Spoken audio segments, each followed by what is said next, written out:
Hello दोस्तों, आप सभी का स्वागत है वेदांत इंस्टीट्यूट में। मेरा नाम है प्रियांशु तिवारी और आरंभ हो चुका है एडीओ के बैच का। तो आज से शुरुआत होने वाला है आरंभ बैच का और इस आरंभ बैच में मैं आपको पढ़ाने जा रहा हूं ग्रामीण विकास। और आपको दिख रहा है पीछे स्लाइड में ग्रामीण विकास में जो महत्वपूर्ण टॉपिक है मनरेगा, वो हम स्टार्ट करने वाले हैं। यदि मैं बात करूं 2012 और 2017 के पेपर में, तो इस टॉपिक से, केवल इस टॉपिक से आपके 5 से 6 प्रश्न पूछे गए। तो क्या है मनरेगा, क्या इसकी पृष्ठभूमि है, किस प्रकार से इसे लागू किया गया, क्या इसके प्रावधान है, ये हम देखेंगे। उसके पहले मैं आपको ग्रामीण विकास का जो सिलेबस है वो शॉर्ट में समझा देता हूं कि क्या हम पढ़ने वाले हैं, कौन से पोर्शन को हम पढ़ने वाले हैं, वो हम थोड़ा सा देख लेते हैं। तो आपका पहला जो यूनिट है,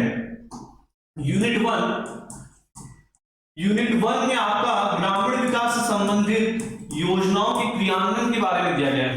क्या दिया गया है? तो ग्रामीण विकास के योजनाओं का क्रियान्वयन। अब इसके क्रियान्वयन में क्या इसका उद्देश्य है, कौन कौन से लोग पात्र हैं, इसके बारे में आपको पढ़ना है। उद्देश्य और पात्रता। नेक्स्ट है जो आपका यूनिट 2, जिससे सबसे ज्यादा प्रश्न पूछे गए हैं। लगभग 12 से 17 क्वेश्चन इससे पूछे गए है ना, इस यूनिट से पूछे गए और बहुत ही इंपॉर्टेंट है क्योंकि ये पूरा वेल डिफाइंड है। इसमें जो ग्रामीण विकास की जो योजना है उनका नाम दिया गया है कि कौन कौन सी योजनाओं से आपसे प्रश्न पूछे जाएंगे। तो ग्रामीण विकास की योजनाएं, अब ये योजनाएं कौन कौन सी है ये दिया गया है आपका, जैसे स्वर्ण जयंती ग्राम स्वरोजगार योजना,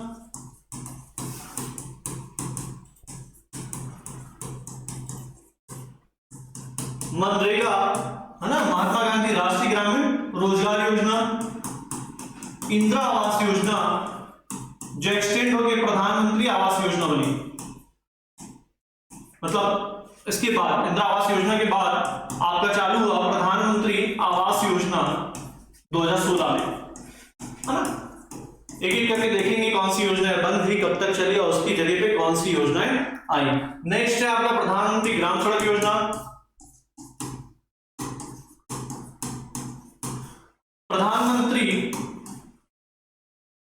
मुख्यमंत्री ग्राम सड़क योजना,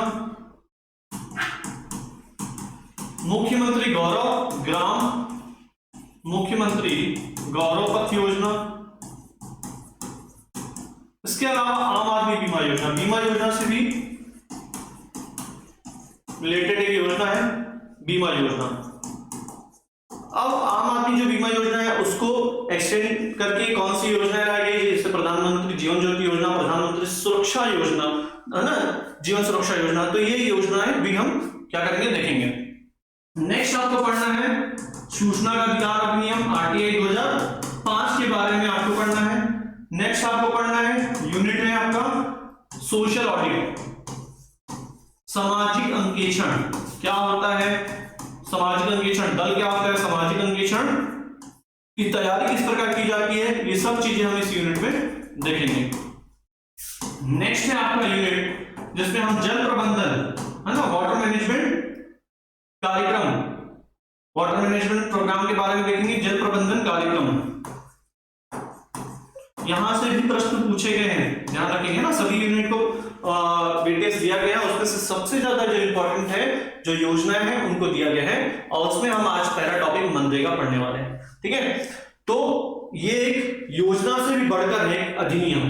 तो क्या है मनरेगा? तो मनरेगा एक भारतीय श्रम कानून है। क्या है मनरेगा? एक भारतीय श्रम कानून है जो लोगों को क्या देता है, कार्य करने का अधिकार देता है। अब किस प्रकार के लोगों को कार्य करने का अधिकार देता है? तो ये अकुशल या अर्धकुशल जो अनस्किल्ड लोग हैं उन लोगों को क्या देता है, कार्य करने का अधिकार देता है। इतिहास या इसकी पृष्ठभूमि की यदि मैं बात करूं तो 1991 में पहली बार पीवी नरसिम्हा राव की सरकार ने इस प्रकार का कोई कानून लाने का प्रयास किया था, लेकिन वो असफल रहे।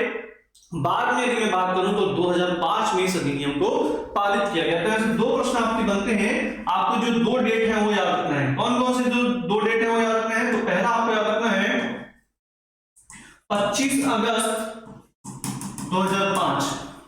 आपसे सीधा प्रश्न पूछ सकता है कि मनरेगा या महात्मा गांधी राष्ट्रीय ग्रामीण रोजगार योजना संसद से कब पारित हुआ, तो आपको याद रखना है 25 अगस्त 2005। नेक्स्ट आपको याद रखना है इसकी अधिसूचना से संबंधित आपसे प्रश्न पूछा गया कि इसे कब अधिसूचित किया गया, है ना, या इसकी अधिसूचना कब जारी की गई, तो आप याद रखना है 7 सितंबर 2005। तो ये दो डेट बहुत इंपॉर्टेंट है। कौन कौन से डेट इंपॉर्टेंट होंगे और आगे वो हम देखेंगे, ठीक है। तो पहले तो दो डेट आपको याद रखना है। चलिए देखते हैं, महात्मा गांधी राष्ट्रीय रोजगार गारंटी अधिनियम, याद रखेंगे क्या है ये, गारंटी है ना, एक श्रम कानून है जिसमें सामाजिक सुरक्षा उपाय है ना, जिसमें कार्य करने का अधिकार दिया जाता है लोगों को, सामाजिक सुरक्षा, ठीक है, और आर्थिक देयता प्रदान करना इसका मुख्य लक्ष्य था, ठीक है। पहली बार यदि मैं बात करूं तो 1991 में पीवी नरसिम्हा राव के द्वारा प्रस्तावित किया गया था, लेकिन ये किसी कारणवश उस समय लागू नहीं हुआ था। पारित कब हुआ संसद से, तो आपको याद रखना है 25 अगस्त 2005 को आपको याद रखना है ना, इसकी अधिनियम की तिथि है ये, और 7 सितंबर 2005 को इसकी अधिसूचना जारी की गई, ठीक है। तो ये बात आपको याद रखना है। किसी भी योजना के जैसे ही ये जो अधिनियम है वो कई चरणों में लागू हुआ, तो इससे भी आपसे प्रश्न पूछा जाता है कि मनरेगा को कितने चरणों में लागू किया गया, तो आपको याद रखना है मनरेगा को 3 चरणों में लागू किया गया। कितने चरणों में लागू किया गया, 3 चरणों में।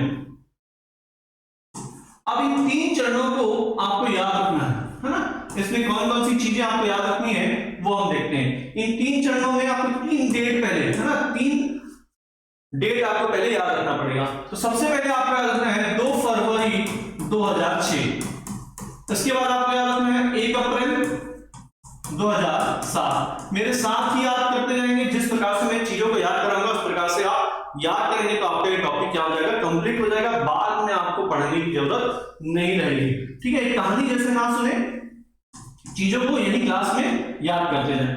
1 अप्रैल 2008, ये 3 डेट पहले आप अपने दिमाग में रख लें। उसके बाद एक डेट आपको जो माइंड में याद रखना है वो आपको याद रखना है 2 अक्टूबर 2009। तो 2006, 7, 8, 9, ठीक है। फिर 2 फरवरी 2006, 1 अप्रैल 2007, 1 अप्रैल 2008 और 2 अक्टूबर 2009। ईयर के साथ साथ अब जो आपके डेट है उससे भी प्रश्न पूछे जा रहे हैं। अभी ऑप्शन में सिर्फ ईयर नहीं आ रहे, डेट भी साथ में आ रहे हैं, तो आपको डेट को भी क्या करना है, याद करते हुए चलना है। तो आपको याद रखना है इस डेट में 2 फरवरी 2006 को क्या हुआ था, तो इस दिन भारत के, है ना, भारत के 200 जिलों में इसे लागू किया गया, है ना। मनरेगा के प्रथम चरण के तहत इसे भारत के 200 जिलों में मनरेगा को लागू किया गया, 200 जिलों में, ठीक है। तो उन 200 जिलों में छत्तीसगढ़ के कितने जिले थे, ये भी आपसे प्रश्न पूछा जाता है। तो छत्तीसगढ़ के शामिल जिले, तो छत्तीसगढ़ के शामिल जिले थे 11। अब यहां से 2 प्रश्न बनते हैं, वो देखिए इस प्रकार से प्रश्न आपसे पूछे जा सकते हैं कि मनरेगा के प्रथम चरण के तहत छत्तीसगढ़ के शामिल जिले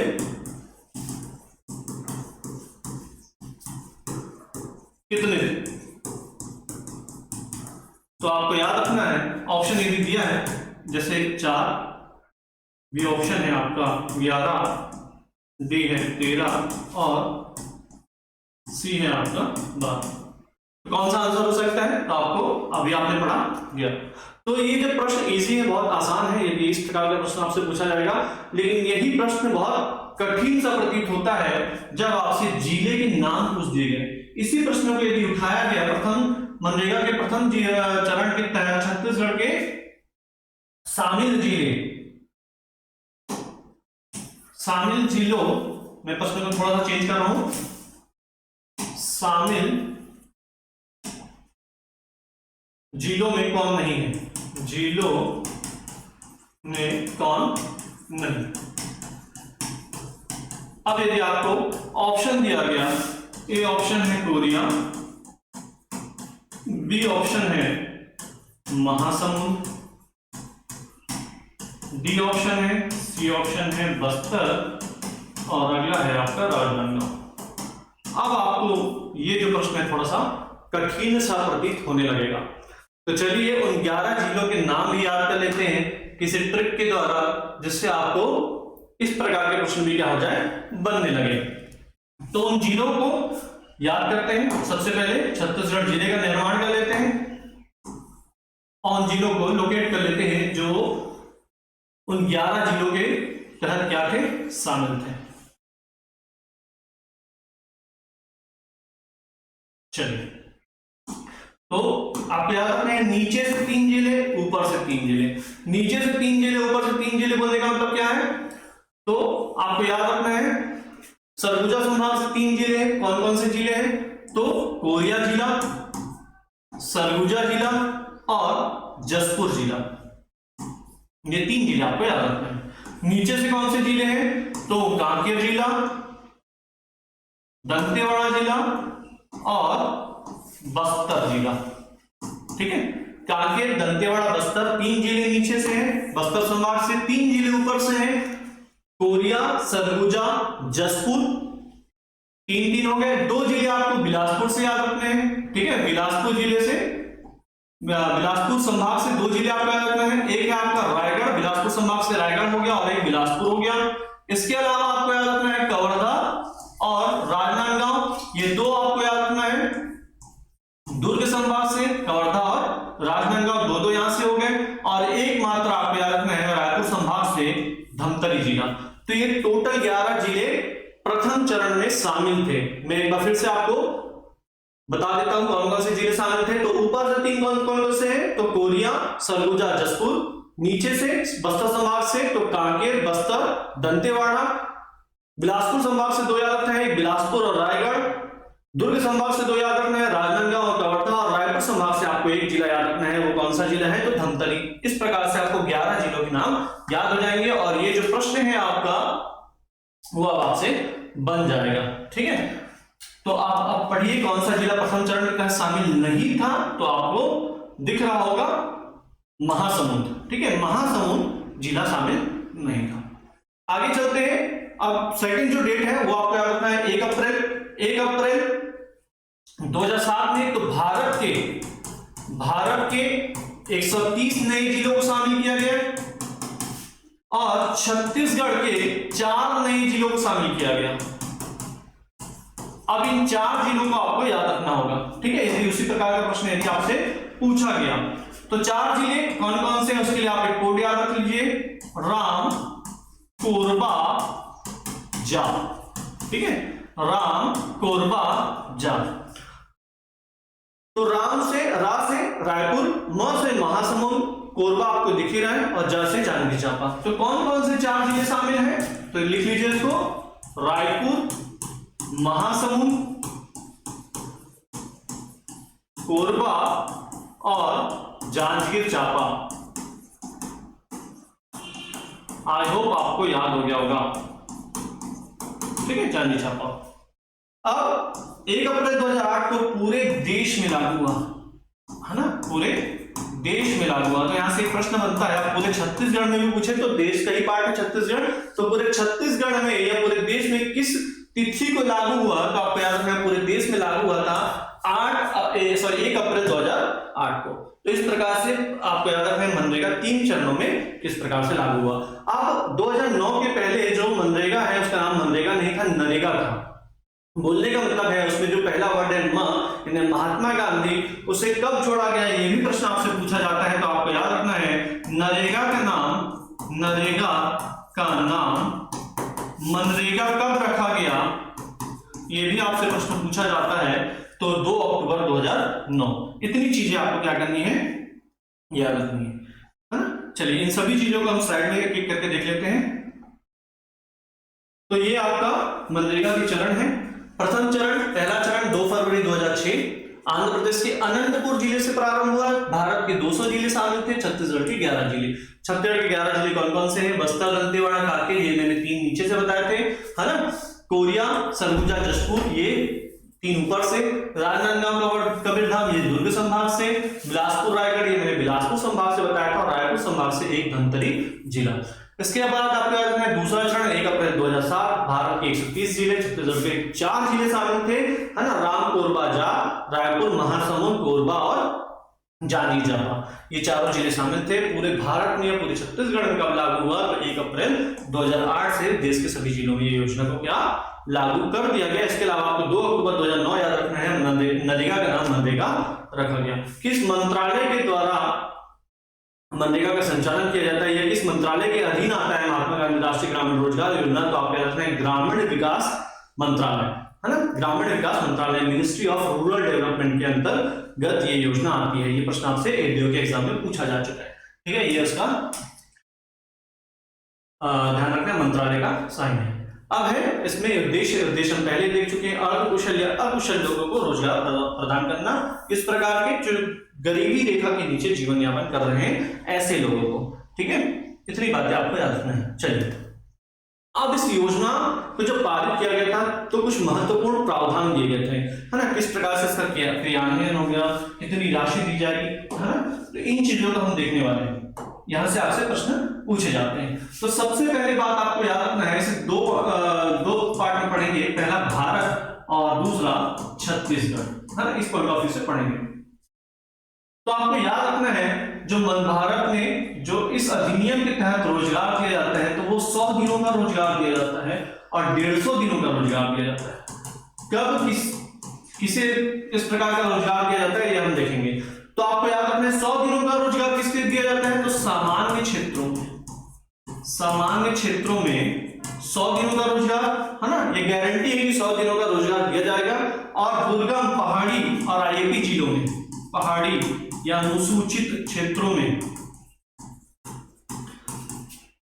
है ना, आईएपी जिले, इंटीग्रेटेड एक्शन प्लान, कुछ ऐसे पिछड़े हुए जिलों को विशेष जिलों का दर्जा दिया गया है ना, उन जिलों में 150 दिनों का रोजगार है, दुर्गम जिलों में, है ना। तो इस प्रकार के जिलों में कितने दिनों का? 50 दिनों का अतिरिक्त रोजगार केंद्र सरकार या भारत सरकार के द्वारा देने का प्रावधान है, याद रखेंगे, है ना। तो ये 100 दिन सामान्य क्षेत्र, ये तो हो चुका था, 100 दिन सामान्य क्षेत्र, ठीक है। चलिए अब इसमें नया क्या है?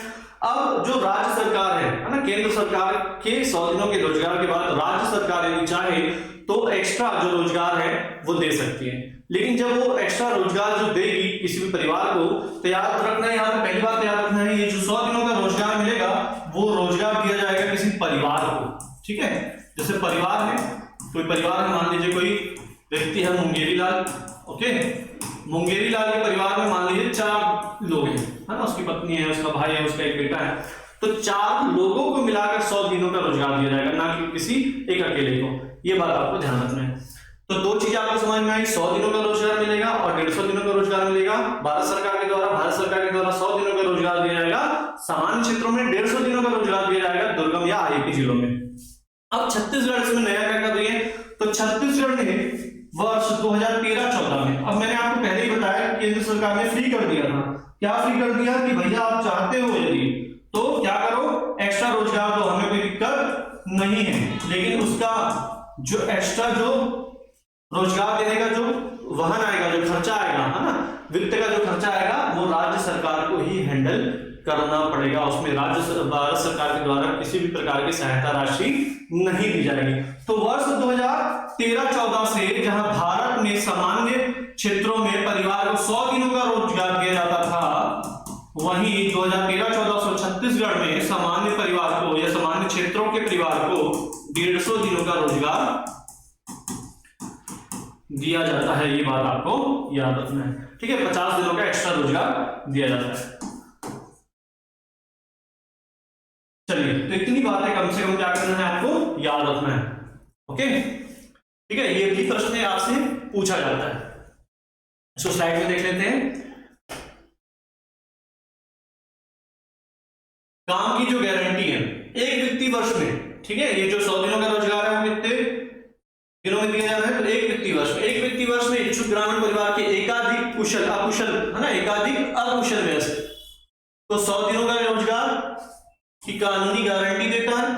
वन अधिकार पट्टा धारक शामिल है। जो मैंने बताया आपके दुर्गम पहाड़ी क्षेत्र है ना, उसमें वन अधिकार पट्टा धारक शामिल है, उनको 150 दिनों के रोजगार का प्रावधान किया गया है।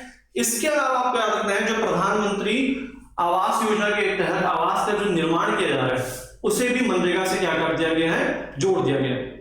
मतलब उसमें भी आवासों का निर्माण किया जाएगा। आवासों का निर्माण किया जाएगा तो जो परिवार जो खुद अपना घर बना रहा है, यदि वो भी मनरेगा के तहत काम करता है तो उसी परिवार को कार्य दे दिया जाएगा।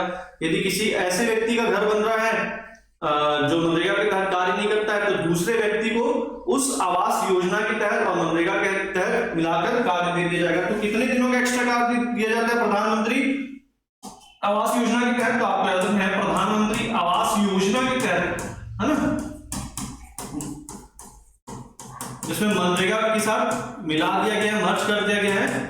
तो 90 दिनों का सामान्य क्षेत्रों में एक्स्ट्रा वर्क 90 दिनों का और 95 दिनों का एक्स्ट्रा वर्क दुर्गम और पहाड़ी वाले एरिया में दिया जाएगा। ये क्या है? अतिरिक्त रोजगार। ये क्या है? अतिरिक्त रोजगार है जो इसी योजना के तहत, यदि इस योजना के तहत आवास का निर्माण उस जिले में हो रहा है, उस क्षेत्र में हो रहा है, तो इस योजना के तहत अतिरिक्त रोजगार दे दिया जाएगा। ठीक है, सामान्य क्षेत्रों में 90 दिन और दुर्गम क्षेत्रों में 95 दिनों का रोजगार दिया जाएगा। ये बात आपको याद रखनी है। पढ़ लेते हैं। वन का अधिकार पट्टा धारकों को भारत सरकार ने 150 दिन का रोजगार का प्रावधान किया है। प्रधानमंत्री आवास योजना ग्रामीण के तहत आवास निर्माण के लिए मनरेगा के अंतर्गत सामान्य क्षेत्रों में 90 दिनों का, पहाड़ी क्षेत्रों में 95 दिनों का अतिरिक्त लाभ या अतिरिक्त कार्य दिया जाएगा। मैंने पहले ही बताया था केंद्र सरकार के द्वारा राज्य सरकारों के ऊपर छोड़ दिया गया है कि वे चाहे तो इस योजना के तहत, इस अधिनियम के तहत अतिरिक्त रोजगार अपने निवासियों को दे सकते हैं। तो 2013-14 से मनरेगा के तहत 150 दिनों का जो रोजगार, 100 दिनों का जो रोजगार था उसे बढ़ाकर छत्तीसगढ़ सरकार ने कितना किया है? 150 दिनों का। और केंद्र सरकार ने क्या कहा कि इसके जो अतिरिक्त व्यय है उसे आपको ही वहन करना पड़ेगा। तो ये भी प्रश्न आपसे पूछा जाता है कि राज्य सरकार के द्वारा दिए गए अतिरिक्त कार्य दिवस का जो अतिरिक्त व्यय है वो किसके द्वारा वहन किया जाता है या उसका रेशियो क्या है? तो आपको याद रखना है उसका रेशियो 0:100 है। मतलब केंद्र सरकार 0 पैसा खर्चा करेगी अतिरिक्त का और राज्य सरकार को पूरा करना पड़ेगा। ठीक है, मनरेगा के अंतर्गत छत्तीसगढ़ में सूखा प्रभावित क्षेत्रों में एक परिवार को 200 दिनों का रोजगार प्राप्त कर सकता है ना। यदि सूखा प्रभावित क्षेत्र है तो वहां पर 200 दिनों का रोजगार वो प्राप्त कर सकता है। तो इतनी बातें आपको याद रखनी है। अब काम का स्वरूप कैसा है, इसमें क्या काम होगा, तो आपको याद रखना है इसका 2 बड़ा उद्देश्य है ना, 2 मेन उद्देश्य है। पहला है स्थायी संपत्ति का सृजन करना। स्थायी संपत्ति का सृजन करना मतलब भवनों का निर्माण करना, तालाबों का निर्माण करना, है ना, सड़कों का निर्माण करना। दूसरा है जो इसमें काम कर रहे लोग हैं उन्हें आमदनी हो जाए। इस योजना को, इस अधिनियम को लागू करने के ये 2 बड़े उद्देश्य थे। तो इसके उद्देश्य को हम पढ़ लेते हैं। योजना का महत्वपूर्ण लक्ष्य है कि स्थायी संपत्ति का सृजन करना और ग्रामीण परिवार के आजीविका के साधन के आधार को मजबूत बनाना। इसके कामों में ठेकेदारों के द्वारा काम की अनुमति नहीं है, मशीनों की अनुमति नहीं है, किंतु विशेष परिस्थिति में उसे लागू किया जाता है। मतलब मशीनें मंगाई जाती है, विशेष परिस्थिति में ही अनुमति दी जाती है। बात आपको याद रखना है। आगे चलते हैं किस प्रकार से इसका प्रोसेस होगा।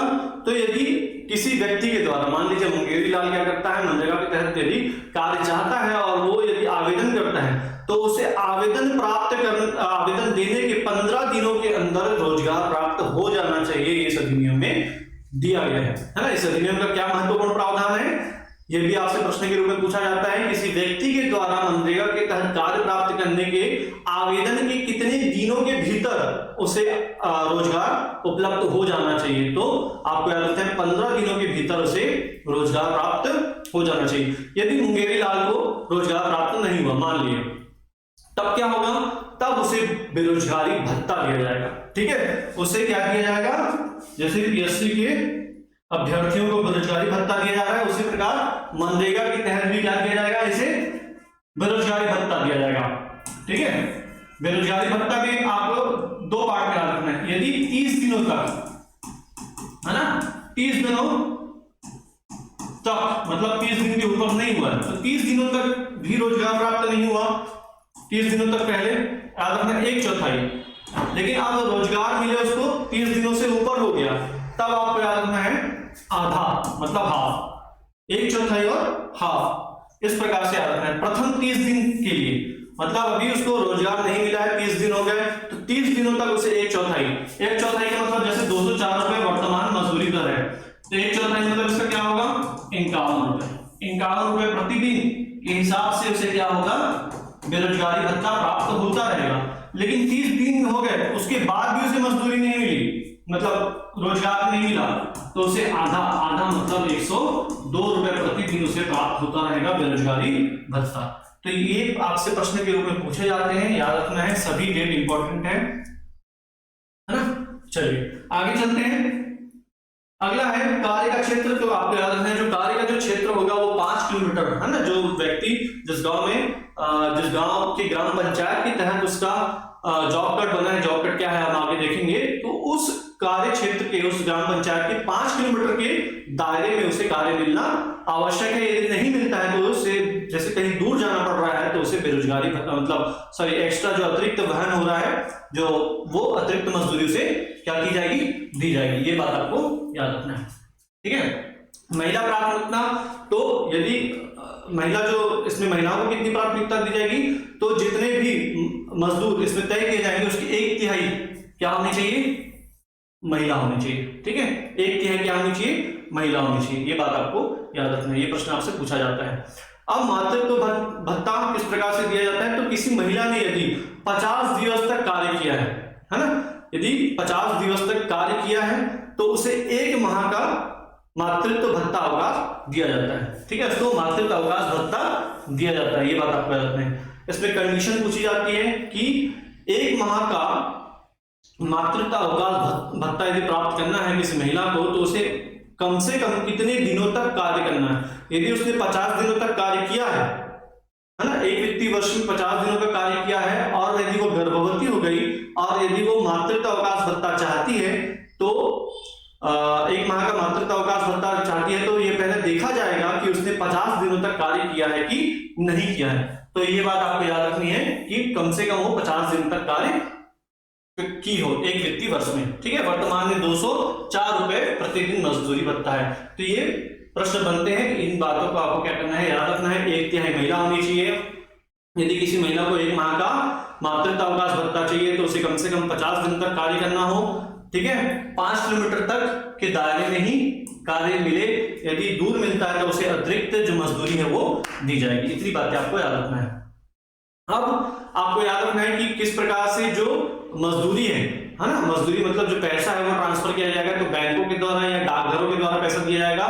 इसके अलावा कुछ अनुसूचित क्षेत्रों पे या आईएपी जिले मैंने आपको पहले ही कहा था, इसका फुल फॉर्म पूछा जाता है इंटीग्रेटेड एक्शन प्लान, है ना। दुर्गम क्षेत्र है जो है ना उसे विशेष दर्जा दिया गया है। तो ऐसे जिले छत्तीसगढ़ में कौन कौन से हैं, तो आपको 4 जिलों के नाम याद रखना है। कौन कौन से जिले हैं, तो बीजापुर, नारायणपुर, है ना, दंतेवाड़ा और सुकमा, ये 4 जिले शामिल हैं छत्तीसगढ़ से आईएपी जिलों में। भारत के जितने आईएपी जिले हैं उसमें से ये 4 जिले हैं। कौन कौन से, बीजापुर, नारायणपुर, दंतेवाड़ा और सुकमा। इन 4 जिलों में यदि बैंक की सुविधा नहीं है तो वहां डायरेक्ट मतलब नगदी जो मजदूरी है वो दिया जाता है। तो आवश्यकता अनुसार नगद मजदूरी की अनुमति दी जाएगी इन जिलों में, इन 4 जिलों में, और बाकी जगह डाकघर या बैंक या बचत खाते के द्वारा, डाकघर में जो बचत खाते हैं उसके द्वारा बैंक का transfer, DBT direct benefit transfer के द्वारा भुगतान की व्यवस्था की जाएगी। अब इसमें जो सामान जो जितने भी अमाउंट लगता है मनरेगा में, है ना, इसमें से जितना भी अमाउंट का वो कार्य होगा, जितनी भी उसका प्रावधान किया जाएगा बजट का मनरेगा के तहत, उसमें आपको याद रखना है कि 60% जो है वो मजदूरी में खर्चा किया जाएगा, है ना। जैसे 200 करोड़ रुपए प्रावधान किया गया मनरेगा के तहत, है ना, 200 करोड़ रुपए, तो 200 करोड़ रुपए का 60% यानी 120 करोड़ रुपए मजदूरी में खर्चा किया जाएगा, और 40% यानी कितना बचा, 80 करोड़ रुपए किसमें खर्चा किया जाएगा, सामग्री में, है ना, सीमेंट, रेती ये सब लाने में खर्चा किया जाएगा। तो ये आपसे पूछा जाएगा कि मनरेगा के तहत मजदूरी और सामग्री में क्या रेशियो है, किस प्रकार का रेशियो होना चाहिए, तो 60% जो खर्चा होगा मजदूरी में और 40% खर्चा होगा सामग्री में। इसी प्रकार मनरेगा के तहत जिस बजट का प्रावधान किया गया है ना, जितना पैसा लगना है उसमें केंद्र और राज्य का क्या रेशियो रहेगा, तो ये भी रेशियो आपको याद रखना है। केंद्र का 60% और राज्य का 40%। कई बार प्रश्न को उल्टा कर सकता है, आपसे पूछ सकता है कि राज्य और केंद्र का अनुपात क्या है, तो आप हड़बड़ी में प्रश्न पत्र को, है ना, आंसर नहीं देंगे उस प्रश्न का, प्रश्न पत्र को ध्यान से पढ़ेंगे और वहां आपका रेशियो ये क्या हो जाएगा, उलट हो जाएगा, 40 रेशियो क्या हो जाएगा 60, है ना, 40:60 हो जाएगा। तो ये बात आपको याद रखना है। मजदूरों और सामग्री में 40 और 60 का, सॉरी 60 और 40 का है, इस प्रकार से दिया है, और केंद्र और राज्य में भी वही 60 और 40 का है। आपको प्रश्न पत्र को ध्यान से पढ़ना है और आराम से उत्तर देना है, ठीक है। चलिए आगे चलते हैं। आगे है आपका सामाजिक अंकेक्षण, है ना, या सोशल ऑडिट। तो आपको याद रखना है सोशल ऑडिट क्या होता है, पहले वो समझ लेते हैं। तो सोशल ऑडिट में क्या होता है कि जो कार्य हुआ है ना, तो वो कार्य सही तरीके से हुआ है कि नहीं, उसमें पारदर्शिता है कि नहीं, भ्रष्टाचार तो नहीं हुआ, यदि उस चीज की निगरानी रखना है ना, उसमें अकाउंटेबिलिटी लानी है, तो क्या किया जाता है, उसका सोशल ऑडिट या सामाजिक अंकेक्षण किया जाता है। तो ये ग्राम सभा के द्वारा ही किया जाता है। और आपको इसमें याद रखना है मनरेगा के तहत कुछ महत्वपूर्ण राष्ट्रीय योजना है ना, उन योजनाओं में सामाजिक अंकेक्षण का काम किया जाता है, उसमें मनरेगा भी शामिल है।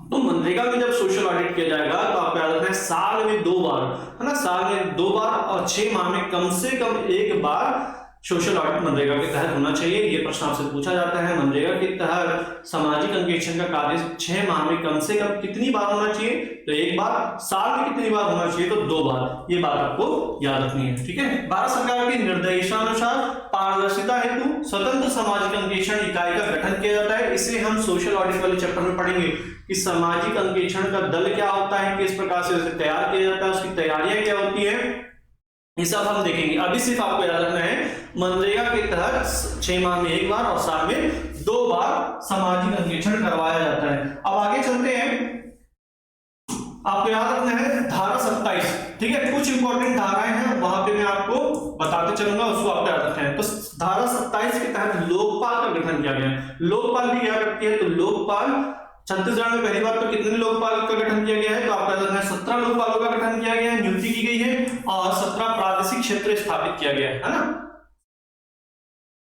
ये बात आपको याद रखना है पूरे भारत में। तो मनरेगा अधिनियम 2005 की धारा 27 के अनुसार, सॉरी राज्य में 17 लोकपालों की नियुक्ति की गई है, 17 प्रादेशिक क्षेत्र स्थापित किया गया। यदि आपसे पूछा जाएगा कि छत्तीसगढ़ में मनरेगा की किस धारा के तहत 17 लोकपाल और 17 प्रादेशिक क्षेत्र की स्थापना की गई है, तो आपको याद रखना है धारा 27, या इससे उल्टा करके भी प्रश्न पूछे जा सकते हैं, ठीक है। यदि लोकपाल स्तर पर सुनवाई नहीं होती तो क्या है, इसके विरुद्ध, लोकपाल के निर्णय के विरुद्ध त्रिस्तरीय अपीलीय प्राधिकरण का भी गठन किया गया है श्रम मंत्रालय के अंतर्गत। ये बात आपको ध्यान रखना है, ठीक है। चलिए आगे चलते हैं। ये आपको दिख रहा है जॉब कार्ड। यदि जॉब पाना है, मुंगेरी लाल को यदि जॉब पाना है, तो सबसे पहले इस जॉब कार्ड को क्या करना पड़ेगा, फुलफिल करना पड़ेगा। पहले क्या करेगा, वो जॉब कार्ड को जाके भरेगा। जॉब कार्ड ग्राम पंचायत के द्वारा जारी की जाती है, ठीक है। तो ग्रामीण पंचायत में खुद को पंजीकृत कराने का ये तरीका है। सबसे पहले अपने आप को पंजीकृत कराएगा जो भी व्यक्ति यदि मनरेगा के तहत कार्य प्राप्त करना चाहता है। ये कब तक वैलिड है, तो 5 साल तक वैलिड होता है। एक कानूनी दस्तावेज है, छोटा मोटा दस्तावेज नहीं है, कानूनी दस्तावेज है। इस अधिनियम के तहत जो व्यक्ति को रोजगार मांगने का अधिकार प्रदान करता है, ठीक है। छत्तीसगढ़ में 150 दिन और भारत में 100 दिन का रोजगार एक परिवार को मिलता है, और 5 वर्षों में इसे पुनः क्या करना पड़ता है, रिन्यूअल करवाना पड़ता है। तो ये जॉब कार्ड याद रखना है। इसे स्थगित या हटाया भी जा सकता है जिसके नाम से जारी हुआ, यदि उसने उस ग्राम पंचायत को छोड़ के किसी और ग्राम पंचायत में शरण ले ली हो, मतलब चला गया हो अपने घर को छोड़कर, यदि उसने किसी और के नाम से उसे बनाने की कोशिश की हो उस जॉब कार्ड को, दूसरा, है ना, नाम चेंज करके फर्जी तरीके से काम करने का प्रयास किया हो, तो जो जितने भी जॉब कार्ड है वो क्या हो जाते हैं, निरस्त हो जाते हैं। अब इस जॉब कार्ड के तहत, है ना, अब मनरेगा के तहत कुछ संस्थाएं भी हैं, ठीक है। जैसे आपका केंद्रीय, यहां तो लिखा है राज्य रोजगार गारंटी परिषद, इसी प्रकार से केंद्रीय रोजगार गारंटी परिषद भी है ना, राज्य रोजगार गारंटी सशक्त समिति। आपको छत्तीसगढ़ के पॉइंट ऑफ व्यू से 2 पढ़ना है, पहला राज्य रोजगार गारंटी परिषद और दूसरा राज्य रोजगार गारंटी सशक्त समिति, ठीक है। कोई भी राज्य चाहे तो क्या कर सकती है, इसका गठन कर सकता है। तो यहाँ पे क्या आ जाएगा, छत्तीसगढ़ राज्य रोजगार गारंटी परिषद, किसके तहत? तो धारा 12(1 है ना, इस अधिनियम के तहत कि धारा 12(1 के तहत राज्य में मुख्यमंत्री की अध्यक्षता में, अब इसमें मुख्यमंत्री अध्यक्ष होंगे, याद रखना है, इसमें मुख्यमंत्री अध्यक्ष होते हैं, लगभग कितने सदस्य होते हैं? तो 15 है ना, मुख्यमंत्री अध्यक्ष होंगे, उनके द्वारा राज्य सरकार के द्वारा नामित व्यक्ति होंगे, इसके अलावा 15 गैर सरकारी सदस्य होंगे, और उस 15 गैर सरकारी सदस्य में 1/3 आपके अनुसूचित जाति, अनुसूचित जनजाति और अल्पसंख्यक से होने चाहिए, और उसमें भी 1/3 महिलाएं होनी चाहिए, ये बात आपको ध्यान रखना है। तो यह है राज्य रोजगार गारंटी परिषद। क्या वर्क होगा, क्या उद्देश्य होगा? तो जो रोजगार का जो कार्य दिया जा रहा है उसे क्या किया जाए? विभिन्न विभागों के बीच में जो रोजगार है उसे सृजन किया जाए, करवाया जाए, उनके बीच में कोऑर्डिनेशन दिलवाया जाए। तो ये उनके बीच में कोऑर्डिनेशन करवा के जो रोजगार है उसका सृजन करवाना इस परिषद का महत्वपूर्ण क्या है? उद्देश्य। तो ये बात आपको याद रखना है। कौन कौन सी बातें आपको याद रखना है? पहला, धारा 12(1 इस अधिनियम की धारा 12(1 मुख्यमंत्री की अध्यक्षता में राज्य रोजगार गारंटी परिषद का गठन किया जाएगा, इसमें राज्य सरकार के द्वारा नामित व्यक्ति होंगे, इसके अलावा गैर सरकारी सदस्य होंगे, उन गैर सरकारी सदस्यों में 1/3 जो होंगे वो आपके ST SC महिला व अल्पसंख्यक होंगे, है ना, याद रखना है, और उनमें भी 1/3 महिला होना आवश्यक है। राज्य रोजगार गारंटी सशक्त समिति, एक समिति का गठन किया जाएगा, ये समिति मुख्य सचिव की अध्यक्षता में होगी, और इसमें जो विभिन्न विभाग के सचिव होंगे वो सदस्य के रूप में शामिल होंगे। तो एक सचिव स्तरीय समिति का गठन भी किया जाएगा। आगे चलते हैं, अब कुछ जो प्रशासनिक अधिकारी हैं उनके नाम को आपको याद रखना है। प्रश्न पूछा जाता है कि जनपद पंचायत है ना, मनरेगा के तहत जनपद पंचायत के लिए प्रशासनिक अधिकारी निम्न में से कौन होगा, या जिला कार्यक्रम समन्वयक से क्या आशय है? यदि आपसे पूछा गया जिला कार्यक्रम समन्वयक से क्या आशय है, यहाँ क्या आशय है, और ऑप्शन दे दिया आपको, जैसे पहला ऑप्शन है कलेक्टर, दूसरा है बी ऑप्शन जिला पंचायत CEO, जिला पंचायत CEO, जनपद पंचायत CEO, आयुक्त। इस प्रकार यदि आपसे पूछा गया तो क्या आंसर होगा वो हम देखने वाले हैं। तो मनरेगा के तहत कौन कौन से प्रशासनिक अधिकारी किस स्तर पर रिस्पॉन्सिबल होंगे वो चीज हम देखने वाले हैं। तो सबसे पहले आपको याद रखना है ग्राम पंचायत के स्तर पर। तो ग्राम पंचायत के स्तर पर ग्राम रोजगार है ना, ग्राम रोजगार सहायकों की नियुक्ति की जाएगी, है ना, ग्राम रोजगार सहायकों की नियुक्ति। ये देखिएगा कि ग्राम स्तर पर मनरेगा के तहत जो कार्य है वो सही तरीके से चल रहा है कि नहीं। जनपद स्तर पर आपको याद रखना है जो मुख्य कार्यपालन अधिकारी CEO जनपद है वो इसके लिए आपके रिस्पॉन्सिबल ऑफिसर होंगे, CEO जनपद पंचायत, ठीक है। और ग्राम रोजगार सहायक ग्राम पंचायत के स्तर पर। राज्य स्तर पर यदि मैं बात करूं तो राज्य स्तर पर आपको याद रखना है आयुक्त और अपर आयुक्त, ठीक है, आयुक्त एवं अपर आयुक्त। अब जिला स्तर पर आपको दो लोगों के नाम याद रखने हैं, एक जिला कार्यक्रम समन्वयक, और जिला कार्यक्रम समन्वयक से आशय है यहाँ पर कलेक्टर, ठीक है, जिला पंचायत है ना, जिला कार्यक्रम समन्वयक आपको याद रखना है कौन है यहाँ पर जिला कार्यक्रम समन्वयक का मतलब यहाँ पे इस अधिनियम में किसको लिया गया है, तो कलेक्टर को। इसके अलावा अतिरिक्त जिला कार्यक्रम समन्वयक तो आपको याद रखना है CEO जिला पंचायत। यदि यही प्रश्न यदि मैं बदल दूं कि अतिरिक्त जिला कार्यक्रम समन्वयक से क्या आशय है, किस स्तर पर, तो जिला स्तर पर, जिला स्तर पर मनरेगा के तहत, है ना, प्रश्न आप समझ रहे हैं, जिला स्तर पर मनरेगा के तहत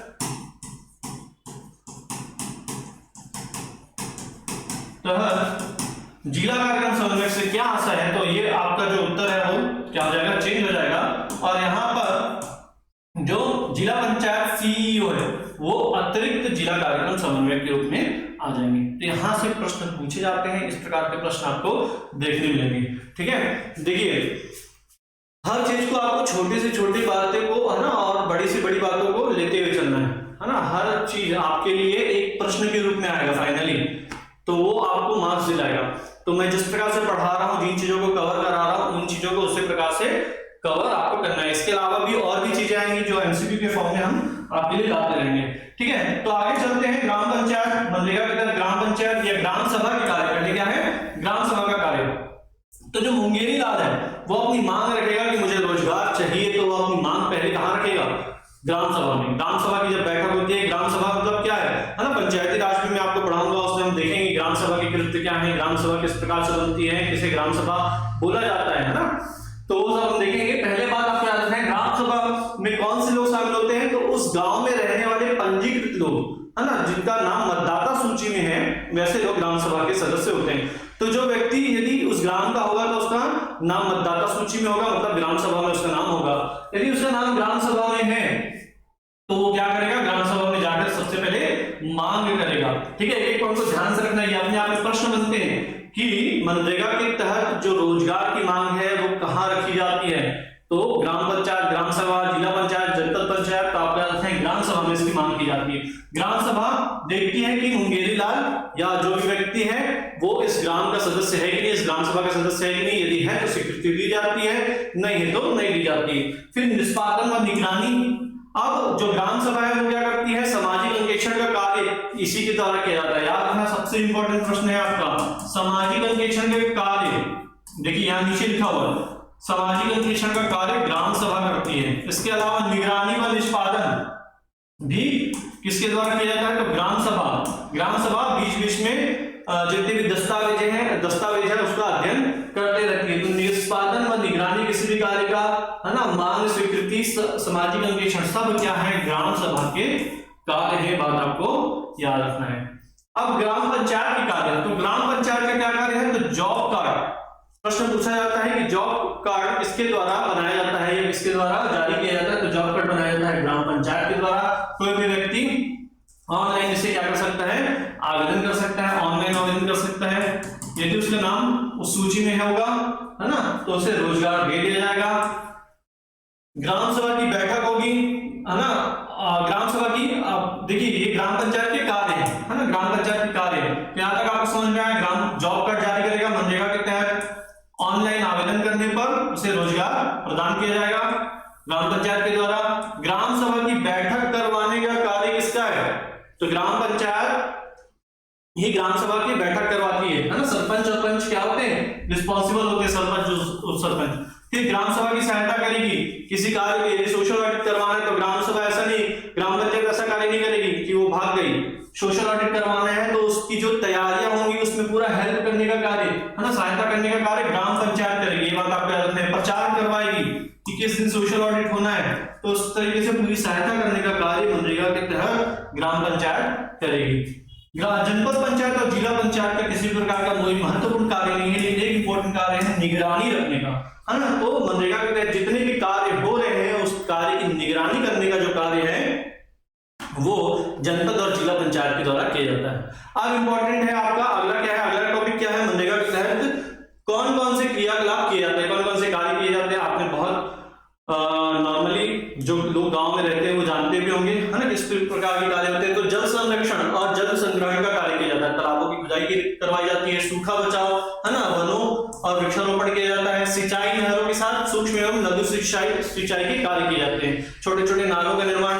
अनुसूचित जाति जनजाति समुदाय की जो भूमि है उनके लिए आवासों का निर्माण किया जाता है, लाभ भोगी परिवार के सदस्यों की भूमि के लिए सिंचाई व्यवस्था की जाती है। ठीक है, परंपरागत जल स्रोतों का पुनरुद्धार, मतलब कुओं का निर्माण करवाया जाता है। ठीक है, जो सूख गए हैं कुएं उसे साफ करवाया जाता है, भूमि विकास, इस प्रकार के जो कार्य हैं वो मनरेगा के तहत किए जाते हैं। इसके अलावा बाढ़ नियंत्रण के जो कार्य है, कहीं पर तट को बांधना है ना, कहीं पर बाढ़ आने की समस्या है तो इस प्रकार का कार्य किया जाता है। ऐसी जगह जहां पे 12 मास सड़क नहीं है वहां पे सड़कों का निर्माण करवाया जाता है ग्राम पंचायत के द्वारा। इसके अलावा यदि राज्य सरकार को केंद्र सरकार कोई कार्य करने बोले तो उस कार्य को भी करवाया जाता है। ठीक है, मनरेगा के तहत इतनी बातें आपको याद रखनी। चलिए कुछ प्रश्न, यहां तक आपका मनरेगा का जो बेसिक पार्ट है वो कंप्लीट होता है।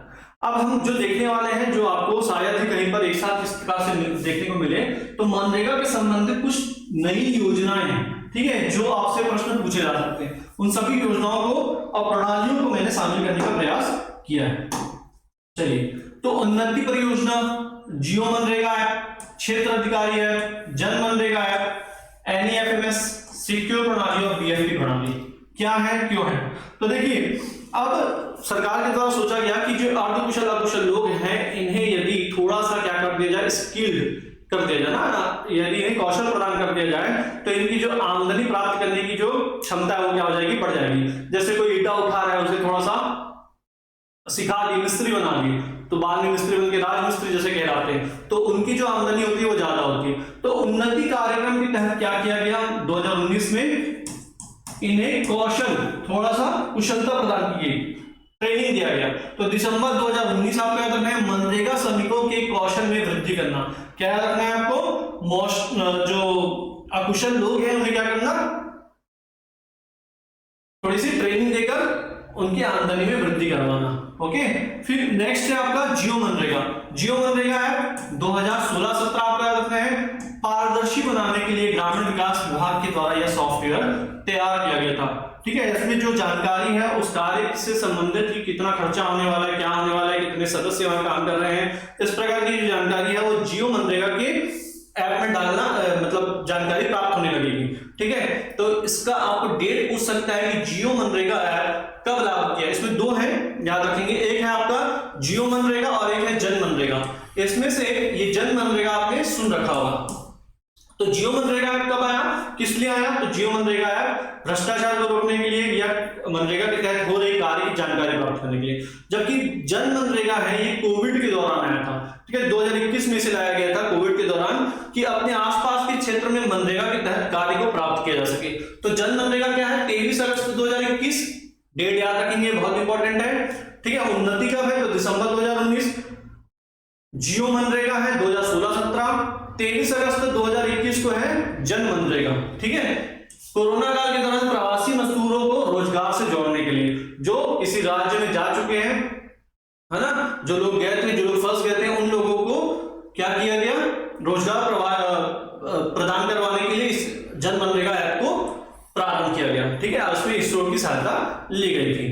तो इतनी चीजों को आपको याद रखना है। अब आता है क्षेत्र अधिकारी ऐप, 21 मई 2021। ठीक है, कौन सी डेट है याद रखना है आपको, 21 मई 2021। जियो मनरेगा ऐप से प्राप्त जानकारी अधिकारियों को इस ऐप के माध्यम से पहुंचाई जाती है। इस जानकारी के आधार पर संबंधित अधिकारी द्वारा सर्वेक्षण का कार्य किया जाता है। तो जियो मनरेगा के तहत सबसे पहली बात तो क्या है, पारदर्शी बनाने के लिए ग्रामीण विकास मंत्रालय के द्वारा चालू किया गया कि सैटेलाइट के थ्रू देखा जाता है कि उस जगह पे जो बताया गया वहां कार्य चल रहा है कि नहीं, और उसकी जानकारी कहां भेजी जाती है, उसकी जानकारी भेजी जाती है क्षेत्र अधिकारी ऐप में। और क्षेत्र अधिकारी ऐप में के थ्रू जो रिस्पॉन्सिबल ऑफिसर है वो देखता है, वो वहां जाकर देखता है कि कार्य चल रहा है कि नहीं चल रहा है ना, भ्रष्टाचार तो नहीं हो रहा है। ठीक है, तो इस प्रकार जो जियो मनरेगा ऐप है उसके जो डाटा है उसको यूज किया जाता है क्षेत्र अधिकारी ऐप में। ये कब प्रारंभ हुआ, तो 2021 में, 21 में। ठीक है, उन्नति में फिर से आपको याद बता रहा हूं, उन्नति जो ऐप है वो चालू हुआ आपका दिसंबर 2019। 2016-17 में आपको याद रखना है जियो मनरेगा है। जन मनरेगा आपको याद रखना है वो भी 2021 में। इसके अलावा आपको क्षेत्र अधिकारी ऐप याद रखना है 21 मई 2021 में। आगे चलते हैं, एनईएफएमएस प्रणाली। तो ये भुगतान की प्रणाली है ना, डायरेक्ट डीबीटी के तहत जो भुगतान की राशि है वो बैंकों में जो आपके खाते होते हैं उसमें डायरेक्ट राशि भेज दी जाती है। इसमें एक और आता है ईएनईएफएमएस, है ना, इलेक्ट्रॉनिक रूप से जो पैसे का ट्रांसफर किया जाता है, भुगतान की प्रणाली है। तो मनरेगा के तहत इसे जोड़ा गया है और कुछ नहीं, इसमें आपको याद रखना है जून 2016। तो आपसे प्रश्न पूछेगा कि मनरेगा एनईएफएमएस को मनरेगा के साथ कब जोड़ा गया, किस प्रकार से जोड़ा गया, किस डेट में जोड़ा गया, तो जून 2016 आपको याद रखना है। मनरेगा में मजदूरी भुगतान में विलंब को रोकने के लिए और डायरेक्ट जो खाते हैं उसमें जोड़ने के लिए, ताकि जो हितग्राही है उसे डायरेक्ट पैसा प्राप्त हो जाए। सिक्योर प्रणाली, सिक्योर प्रणाली क्या है, तो ये पहली बार केरल में इसका यूज किया गया था। केरल की प्राइवेट कंपनी थी उसने यूज किया था।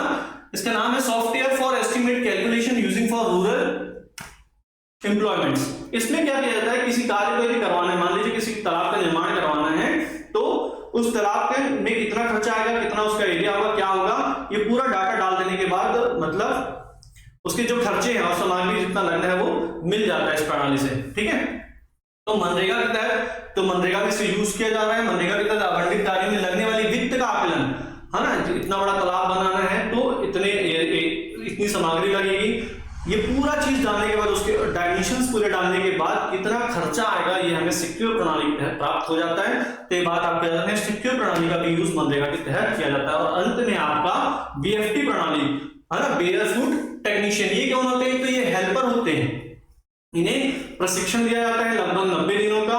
और ये जो उस साइट के, है ना, उस साइट के जितने भी आपके जूनियर इंजीनियर और इसके अलावा जितने भी इंजीनियर्स होते हैं उनके हेल्प करते हैं, है ना, जाकर। तो ये कुछ और लोग नहीं होते, ये मनरेगा के तहत कार्य करने वाले ऐसे लोग होते हैं जो अन्य जो अकुशल लोग हैं उससे थोड़ा ज्यादा इन्हें जानकारी प्राप्त होती है। तो इस प्रकार से मनरेगा के तहत जितने भी इंपॉर्टेंट आपके पॉइंट हो सकते हैं वो मैंने कवर किया। और आई होप आपको लेक्चर पसंद आया होगा, तो बने रहिए हमारे साथ। Thank you.